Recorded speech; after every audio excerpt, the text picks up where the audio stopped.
স্বাধীন সার্বভৌম সুখী সমৃদ্ধ সোনার বাংলা বিনির্মাণে যে স্বপ্ন জাতির পিতা দেখেছিলেন এবং দেশের মানুষের ভাগ্য উন্নয়নের জন্য যে পরিকল্পনা তিনি নিয়েছিলেন, জাতির বিরোধী শক্তি এক কুচক্রীর চক্রান্তে সেই পরিকল্পনা তিনি পরিপূর্ণ বাস্তবায়ন করে যেতে পারেননি।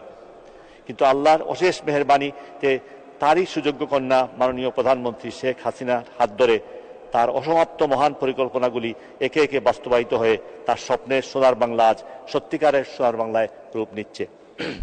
1909 সালে থেকে বিগত 15 বছরে বাংলাদেশ আজ সারা বিশ্বে উন্নয়নের রোল মডেলে পরিণত হয়েছে। সামাজিক, আর্থিক, ভৌত অবকাঠামো, তথ্য ও যোগাযোগ প্রযুক্তি, মানব সম্পদ, স্বাস্থ্য, শিক্ষা, বিজ্ঞান সহ সকল খাতে যে অভূতপূর্ব উন্নয়ন সংঘটিত হয়েছে তা স্মার্ট বাংলাদেশ বিনির্মাণের ভিত্তি স্থাপন করে দিয়েছে।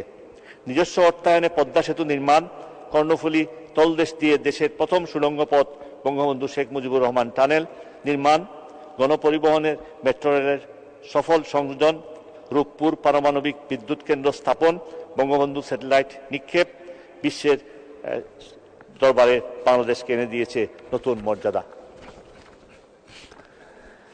শিক্ষা খাতেও আমাদের সাফল্য ঈর্ষণীয়। 2006 সালে যেখানে সাক্ষরতার হার ছিল 45%, 1923 সালে তা হয়েছে 76.8% উন্নীত হয়েছে। প্রাথমিক শিক্ষায় মেয়েদের হার ছিল 54%, বর্তমানে তা 98.25% উন্নীত হয়েছে।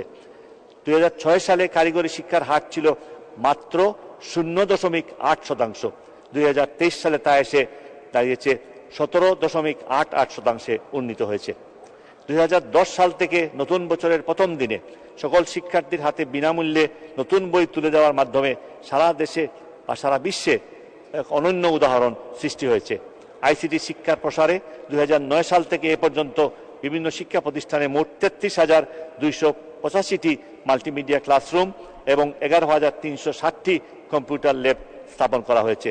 স্বাস্থ্য খাতেও বিগত 1.5 দশকে অভাবনীয় উন্নতি সাধিত হয়েছে।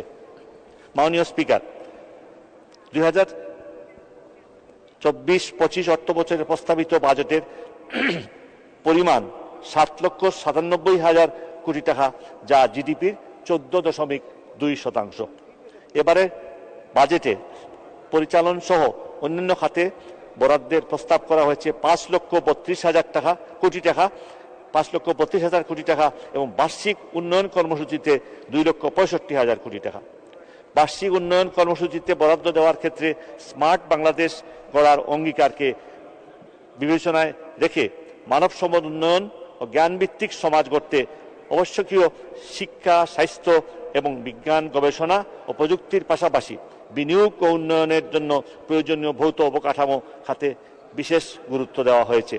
প্রস্তাবিত বাজেটে শিক্ষা ও প্রযুক্তি খাতে পরিচালনা ও উন্নয়ন খাত মিলিয়ে মোট 1,11,157 কোটি টাকা বরাদ্দের প্রস্তাব করা হয়েছে, যা সত্যি প্রশংসনীয়। শতকরা হিসাবে এই বরাদ্দর মোট বাজেটের 14% এবং খাত হিসাবে তৃতীয় সর্বোচ্চ। মাননীয় স্পিকার, আমি এই সম্পর্কে আর বেশি কথা বলছি না। আমি আমার নিজের এলাকা সম্পর্কে বলতে চাই। আমি যেখান থেকে নির্বাচিত হয়ে এই সংসদে আসার আমার সৌভাগ্য হয়েছে, এখানে মাননীয় নেত্রীর এবং আমাদের পার্টির আমাকে মনোনয়ন দিয়েছিলেন বলে হয়েছে। যে মানুষরা আমাকে 5 বার নির্বাচিত করেছে সেই মানুষদেরকে আমি পানের মধ্যে রেখে এসেছি এবং আমাদের এলাকাটা একেবারেই ওই পাশে। আমার 2 থানা, গোলাপগঞ্জ এবং বিয়ানীবাজার সর্ববৃহৎ 2টি থানা সিলেটের, এবং সেখানে আমাদের এই 2টা নদী আমার মাঝখান দিয়ে গেছে এবং যে কোনো বৃষ্টি হোক না কেন গারো পাহাড়ে, জৈন্তা পাহাড়ে কিংবা ওই অঞ্চলে সমস্ত পানি প্রথম ওই দিক দিয়ে আসে।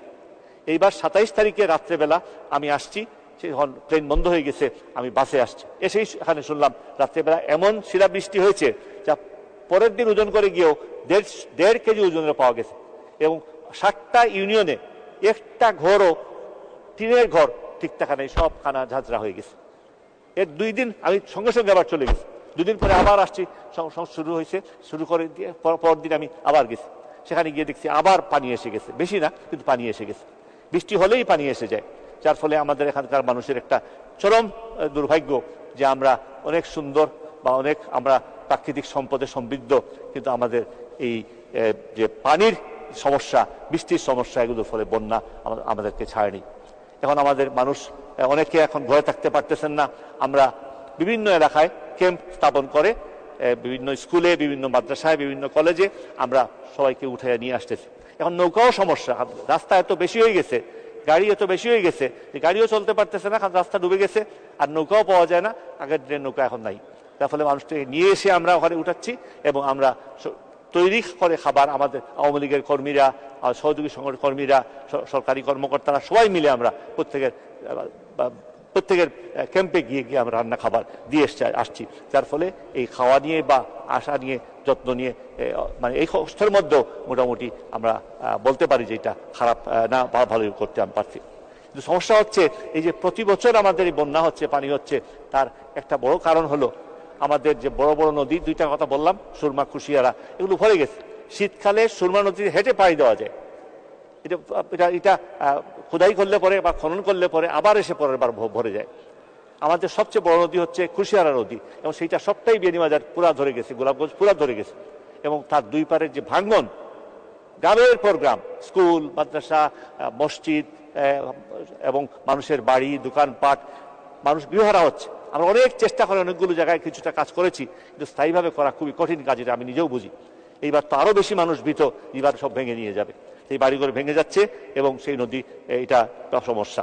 আমাদের আগে হাওর ছিল প্রচুর, এখনো আছে হাওর নামে, কিন্তু হাওর যে অনেকগুলো বিল থাকতো, একটা হাওরের 10টা 15টা 20টা, বড় হাওরে তো 50 60 70 100টা বিল, সেগুলো সব শুকায় সমান হয়ে গেছে। এই পানি কোথায় যাবে? আজকাল মানুষও পুকুর বড়াই দিচ্ছে এবং সেই পুকুরে মানুষ ঘর বানাচ্ছে, দোকান বানাচ্ছে, আমরাও রাস্তা বানাচ্ছি।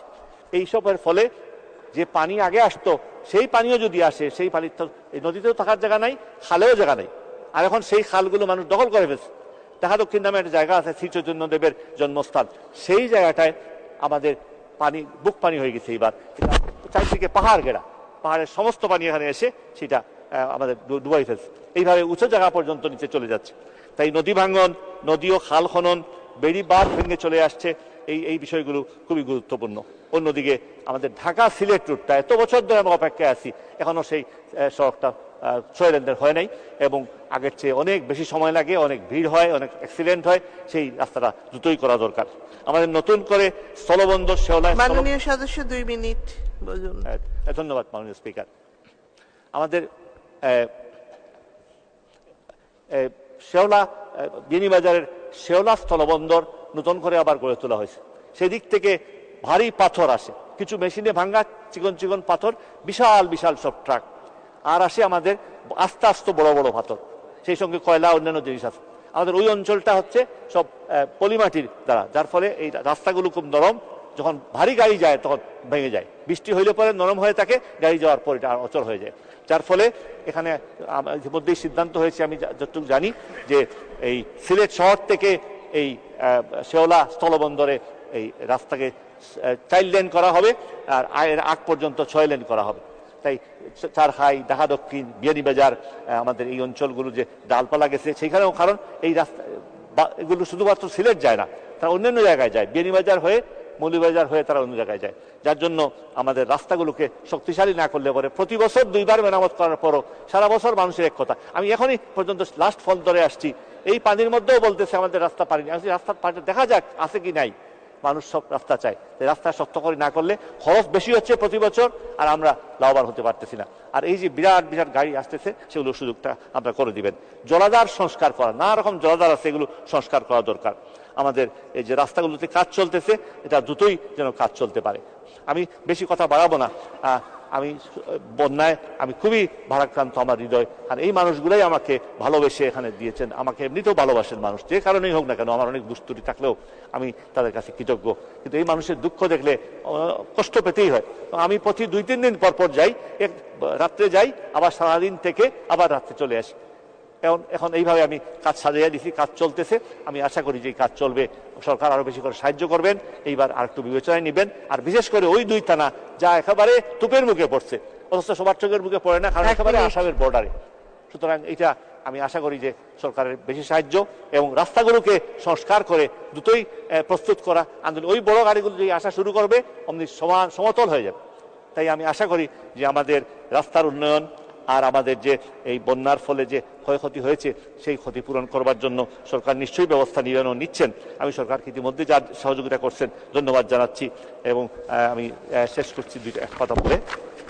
মাননীয় স্পিকার, একটি সুখী সমৃদ্ধ উন্নত স্মার্ট রাষ্ট্র বিনির্মাণে অগ্রযাত্রাকে সমুন্নত রাখতে মাননীয় অর্থমন্ত্রী আসন্ন 2024-25 অর্থ বছরের জন্য একটি স্মার্ট বাজেটই প্রণয়ন করেছেন এবং এই বাস্তবায়নের সক্ষমতা ও আমাদের সরকারের রয়েছে বলে আমি মনে করি। প্রস্তাবিত বাজেটের সফল বাস্তবায়নের মাধ্যমে একটি সুখী সমৃদ্ধ স্মার্ট বাংলাদেশ বিনির্মাণের পথে আমরা আরও এক ধাপ এগিয়ে যাব।